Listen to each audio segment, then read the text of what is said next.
مرحبا وأهلا بكم في برنامج داخل واشنطن. معكم مضيفكم روبرت ساتلوف.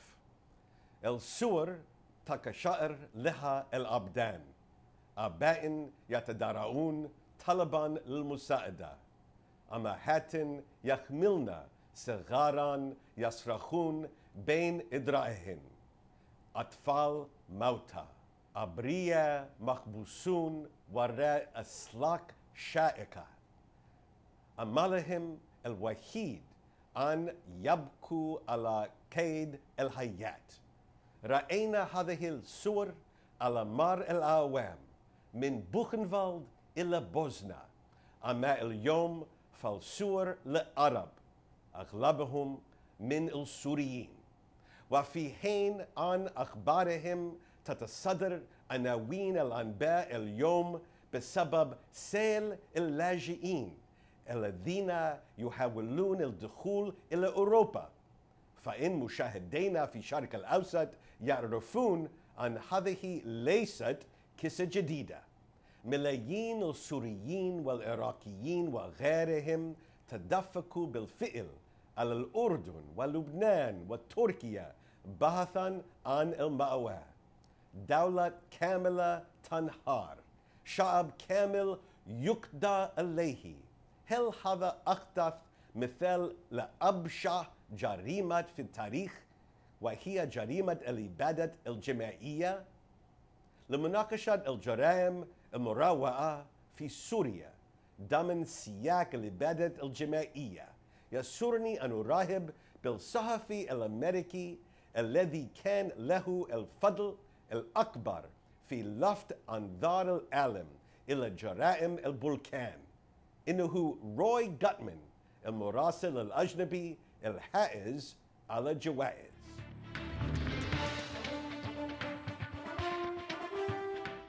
Welcome back to Dakhel, Washington. I'm sitting here with Roy Gutman, the Pulitzer Prize-winning journalist. Roy, thank you very much for joining us. Glad to be here. Let's start with a big question. What do you think is the most underreported big world news story for American readers? Well, that happens to be a good question because it goes right to the heart of what I'm trying to do. I think the most underreported major story is Syria. The war in Syria, the people, what's happening to them. We know a fair bit about the American attempt to bomb the Islamic State in Syria. We know something about the indecision of the American government and the unwillingness to actually have a policy that is going to help determine the future of Syria. But what we know the least about is really the people and their suffering and what's happening to them. And I feel that that's our highest obligation as journalists. The second major story in the region is the chaos that is really spreading in the region. When you have four wars raging right now, you could have a bigger one yet, something involving Saudi Arabia and Iran, for example, and it could happen without us even, tracking it in detail, and because there are too many theaters now, Syria being, I think, the most terrible of them, but so many places where major powers of the region are involved, and they're not necessarily listening to each other, watching each other carefully, but they're trying to go about their own national policies. And if these are what you think are underreported, what would you say are overreported stories, either from the Middle East or just more generally? Well, the Iran nuclear deal is right now on everybody's lips here in Washington, and it is a major development because it's been in the works now for years, and it's finally come to fruition. But I think that the discussion is far too narrowly focused on the ins and outs of the deal itself. There's not anywhere near enough attention being given to Iran and how the Iranians feel about it, and actually what will happen in Iran as a result of the deal. But even bigger than that is Iran's role in the region. because Iran is a major player already. It wants to become a yet bigger player. It is hoping that the United States will leave the area and that it will fill the vacuum. So there's a lot of major things in the way the region runs that are not getting much attention. Everybody's looking instead about, is it 5 years, is it 10 years, or 12 years? What happens with inspections? I think that the Iran nuclear deal is, almost not the real issue in the Middle East. The real issue is Iran's behavior on the ground. Very interesting. So let me take you more broadly to ask you about the evolution of your own experience with reporting abroad. I mean, you've reported from so many different parts of the world: Latin America, the Balkans, the Middle East, East Asia, for example. How have you seen in recent years the task of reporting on these issues evolve? How is it different today than in the 70s or 80s to cover a crisis, a war zone, for example?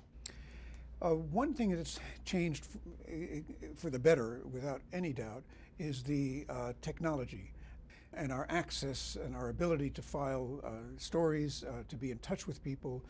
I remember the Israeli invasion of Lebanon in, I think it was 1992. 82 rather. And having to use the telex when I could get a telex and when I could punch without actually even having a keyboard. I can assure you that most of our viewers don't know They don't know what a telex is. Exactly. Well, it's a teletypewriter where you you type on a tape at the sending end, and then you feed the tape into the machine, and it clatters out words at the rate of 60 words a minute, I think it is, which takes forever. And then there's a receiving machine at the other end. Anyway, well, this is history. This is an antique. So the technology has hugely improved. I mean, it's not just that we carry satellite phones around when we're going into a conflict zone, but often our cell phones work, even in a conflict zone. And if you're close enough to the border, for example, if I'm in Syria and I'm close to the border with Turkey, within 20 miles or so, I can file by cell phone, which I never would do, of course. The difference, the change that's for the worse, is that there's a lessening of interest by the American public, I think, in international news, including in Middle East news. There's a lower role by the United States, a lower profile by the United States in many parts of the world, including the Middle East.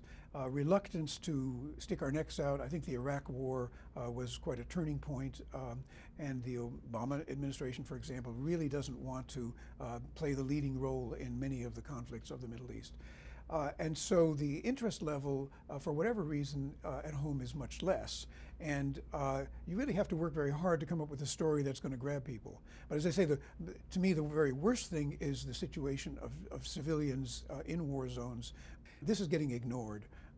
And it's a terrible thing, because the United States has to be the leader in upholding international humanitarian law.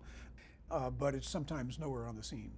So you identified greater technology, perhaps even more information, but Americans in the end being less informed. Yes, and in fact, it's like an inverse ratio. As the information flow increases, I think more and more people just turn to narrower and narrower fields of interest, and they don't really want to be bothered by the bad news that some of us have to present from our regions. So your argument is that Americans should not understand what's going on in Syria, for example, solely for humanitarian purposes, but because they really ought to know for their own interests. You can make the argument, and I've done it in a book about Afghanistan, that the period of the 1990s in Afghanistan, which is a period when the American media were not covering that place. We covered it a lot in the 1980s when the Russians had occupied the country, and there were rebel fighters who were determined to throw them out, and the United States was supporting them very actively. But after the Russians left in 1989, which was the start of all of the eruptions of independence in what had been the Soviet Empire, The U.S. government lost interest in the place. The U.S. media lost interest in the place. And they were not able to constitute a new government easily for years and years. The security went to hell in Afghanistan. And the outcome of that was a vacuum. And not just a power vacuum, but a security vacuum. And the rebel forces could not run the country easily. So the Taliban came out of nowhere with the help of Pakistan and came to dominate the country. This is a radical Islamist group with an agenda that is like turning the place back to the Middle Ages, and they still have that agenda. And then the Taliban were not able to run the country, and there was still a security vacuum, and who would come to fill it but Osama bin Laden and the Al-Qaeda. Security vacuums are a terrible thing. If I had my druthers as a reporter, what I would want to do, or if I was in a think tank, let's say especially, I would want to chart the security vacuums around the world. I would want to look at them very closely and find out who's going to fill those vacuums, and what are we going to do about it? Because when they're filled by extreme radicals who have an agenda often of nothing but the destruction of the world as we know it. I mean, they're looking for their own power, but they're really looking to dislodge the major, have powers, the major status quo powers like the United States and all the governments that we know about. That is a very dangerous group to allow to take power, even in one obscure country in the middle of nowhere, which is what people were describing Afghanistan as being. And I think that the lesson of the 1990s should be that power vacuums are highly dangerous. Maybe they don't appear it at that moment. Maybe it looks like it's a civil war and different people are jockeying for power. But the truth is what happens is that eventually somebody comes to the top, and if they are the extremists, watch out. And that's what is likely to happen in Syria, is what you fear. So that led to 9/11, it seems to me, in Afghanistan, and I think Syria is really the same case. There's a power vacuum. The United States does not want to fill it. The regional powers are in a fitful way trying to fill it, but ineptly. The Iranians I think have tried very hard to fill the vacuum by supporting the Assad regime. But I think that they have no long-term strategy and no really long-term goals for stability. It's only a power like the United States. It's only powers like the West Europeans. It's only the powers of the Arab world and Israel, for that matter, who really care about stability, who can fill it, and they're not doing it. And so I fear that what we didn't learn in Afghanistan is now the major lesson that we should have applied in Syria, but haven't and apparently won't. Okay, when we come back, we're going to talk with Roy Gutman about a word that hasn't come up yet, but may come up in the context of Syria: genocide, in just a moment.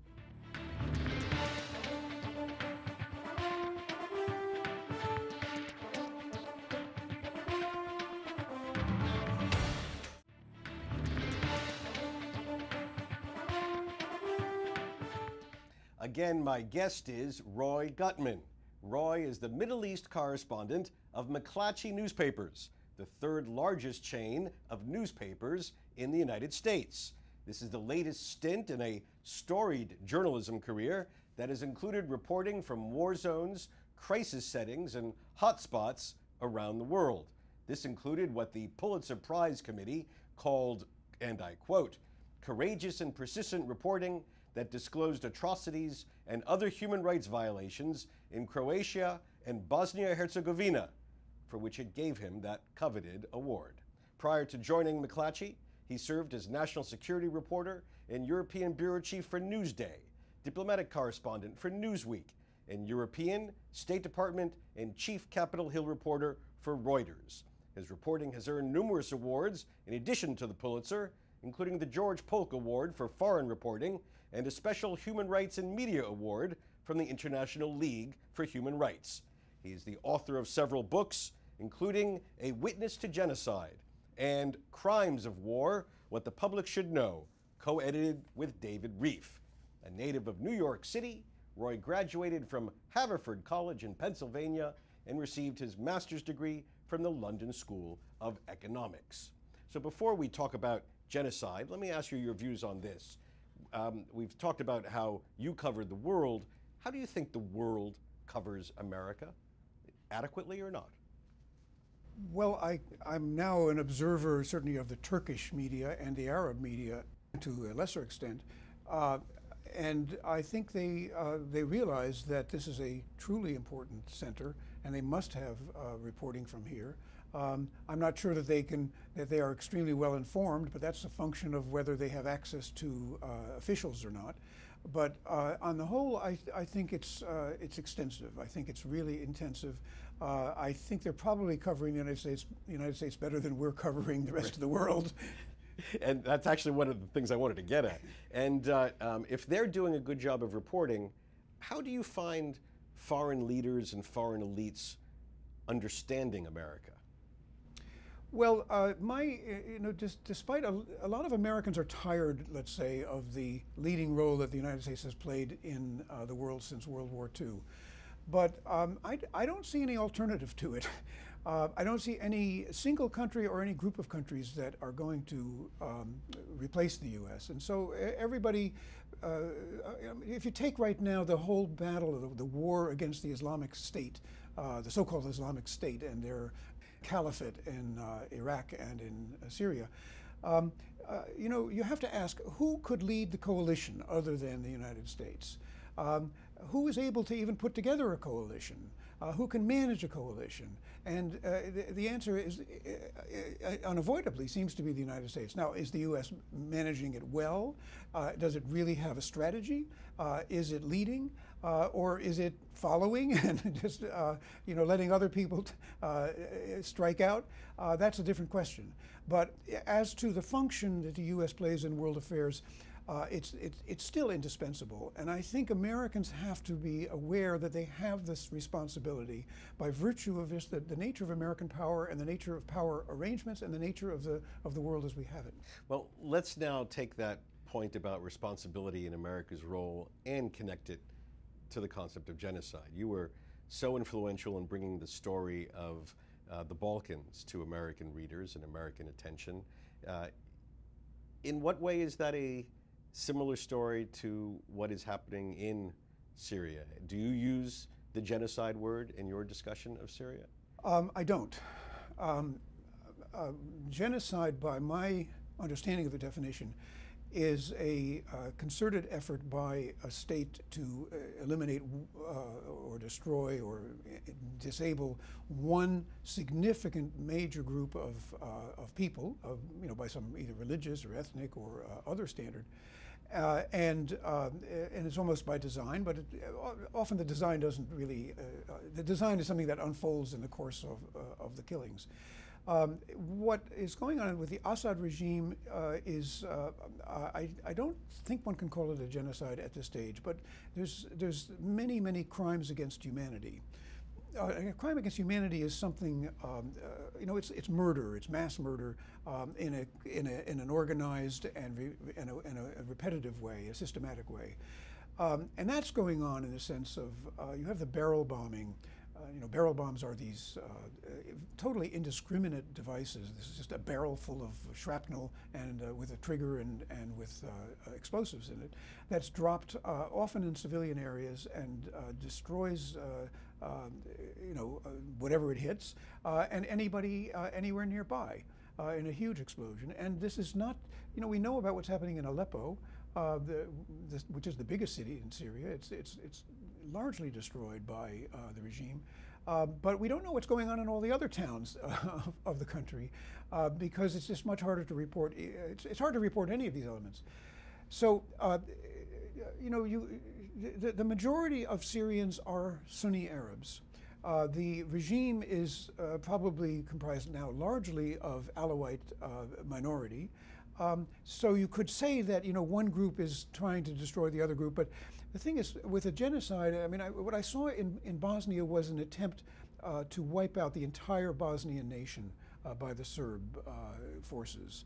To force everybody out of the country, or to kill those who were there, or to rape the women, or torture the men.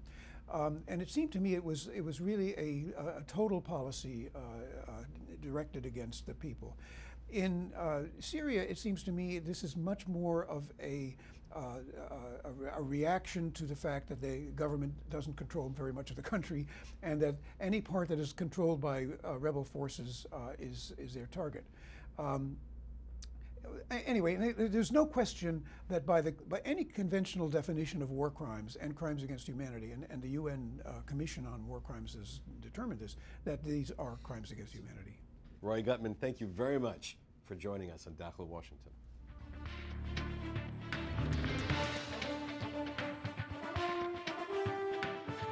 بهذا نصل إلى نهاية هذه الحلقة من برنامج داخل واشنطن.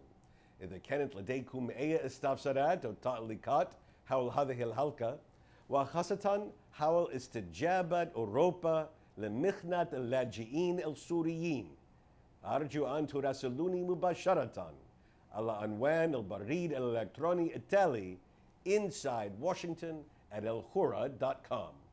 معكم روبرت ساتلوف. شكرا لكم وإلى اللقاء.